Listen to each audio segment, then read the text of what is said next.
memasang komputer.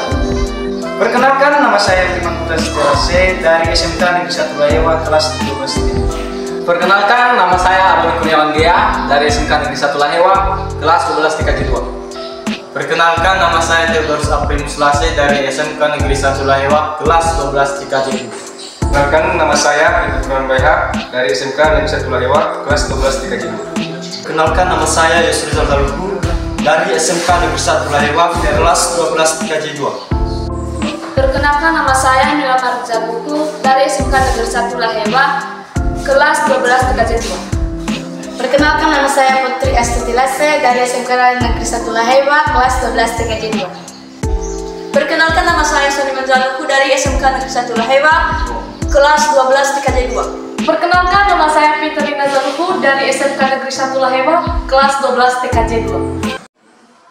Nah, baik teman-teman, langkah pertama yang kita lakukan dalam membongkar komputer yaitu membuka casing atau melepaskan casing pada komputer.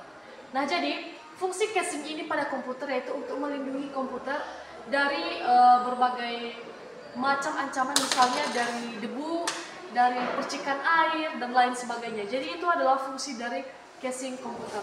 Nah, jadi caranya itu kita akan mencongkel. Nah, sebelumnya dulu, karena ini bautnya sudah terlepas lebih dahulu, jadi langsung saja dicongkel teman-teman. Nah, setelah dicongkel, maka dilepaskan. Nah, setelah tadi casingnya terlepas teman-teman, ini adalah hard disk, maka kita akan melepaskan hard disk dengan cara kita harus melepaskan baut yang di ujung hard disk terlebih dahulu.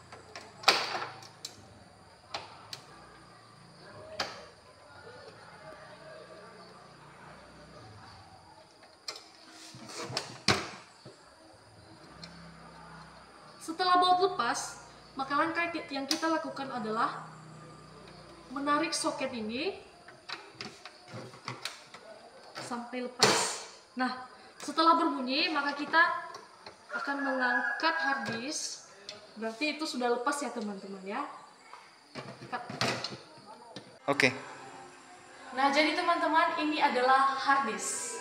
Jadi fungsi dari hard disk ini adalah sebagai penyimpan semua konten digital seperti dokumen, foto, musik, video, program, preferensi aplikasi, dan sistem operasi.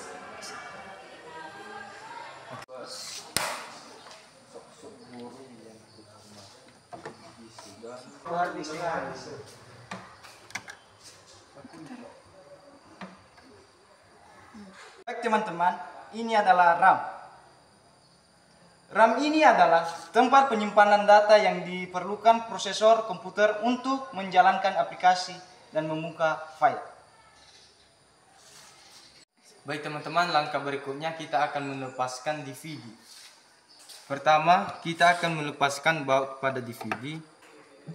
Baik teman-teman, setelah itu kita akan mendorong DVD pada lubang baut. Seperti ini teman-teman. CD-ROM adalah perangkat pemrosesan data berfungsi membaca sekaligus membarning data berupa file, dokumen, foto, hingga video. Langkah berikutnya kita akan membuka casing Dengan cara mencongkel ya guys ya teman-teman ya. Kita congkel casingnya, samping casingnya setelah, dan harus dipastikan bahwa bautnya dilepas ya terlebih dahulu.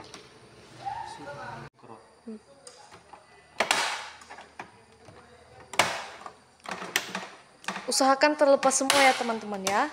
Setelah dirasa terlepas, tarik.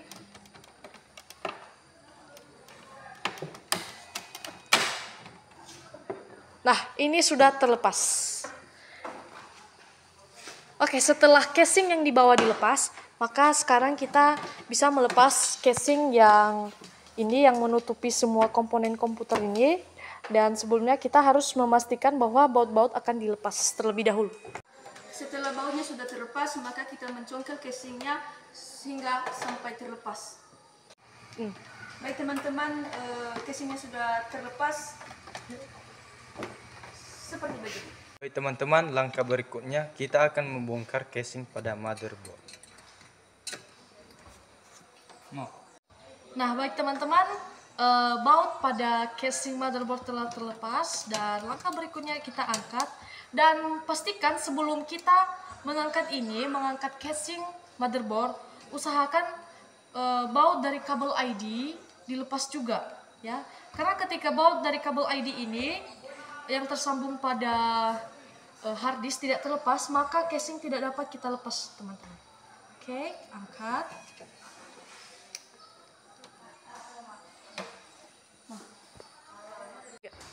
Langkah berikutnya kita lepaskan pot. Jadi teman-teman, pornya telah terlepas.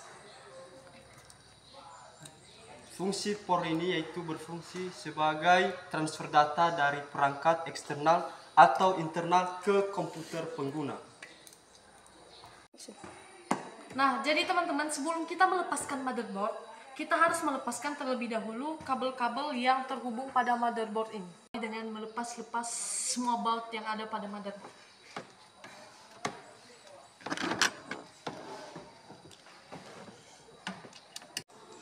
Nah, jadi teman-teman, karena baut pada motherboard ini telah terlepas semua dan kita bisa dengan mudah tinggal mengangkat motherboardnya.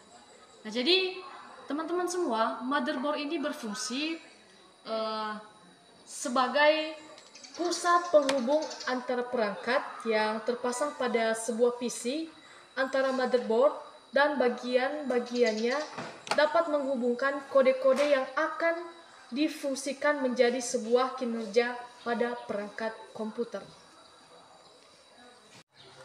Nah, jadi teman-teman, di dalam motherboard ini terdapat beberapa komponen. Salah satunya adalah CMOS.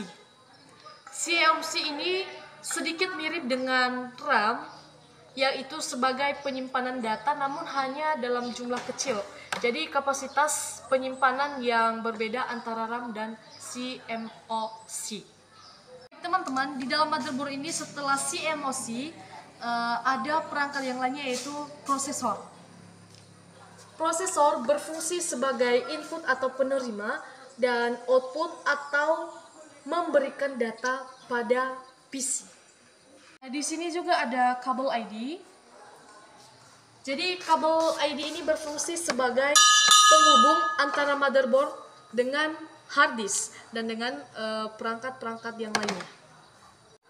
Nah, jadi teman-teman semua, di sini juga terdapat yang namanya slot memori atau slot RAM. Jadi slot ini berfungsi sebagai tempat peletakan RAM. Baik teman-teman, ini adalah speaker. Speaker berfungsi sebagai pengeras suara internal yang digunakan untuk komputer. Ini adalah VGA. VGA card ini digunakan untuk memproses dan menghasilkan berupa gambar keluar ke monitor atau tampilan komputer. Ini adalah heatsink. Heatsink berfungsi untuk mengatasi panas terjadi pada komponen elektronik kinerja tidak dapat dihindari.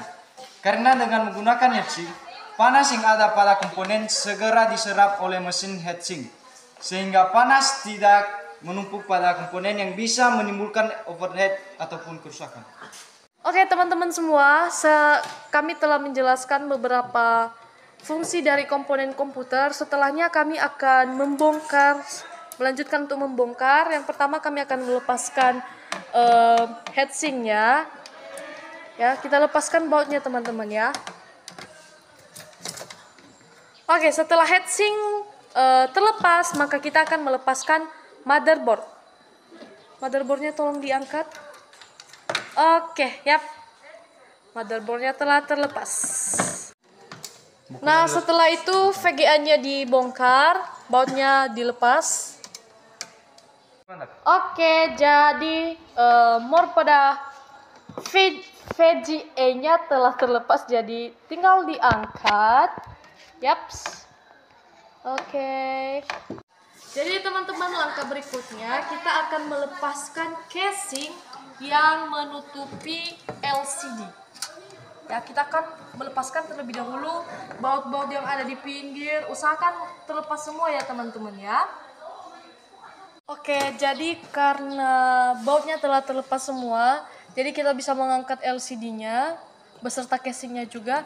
Dan bisa juga teman-teman dengan cara lain kita melepas LCD dari casing ini, yaitu dengan cara melepas baut di sampingnya. Dan bisa juga tidak, agar memudahkan pekerjaan kita. Tapi terkecuali kalau menggantikan LCD ya, jadi kita harus melepas baut tersebut. Nah, jadi ini terlepas dari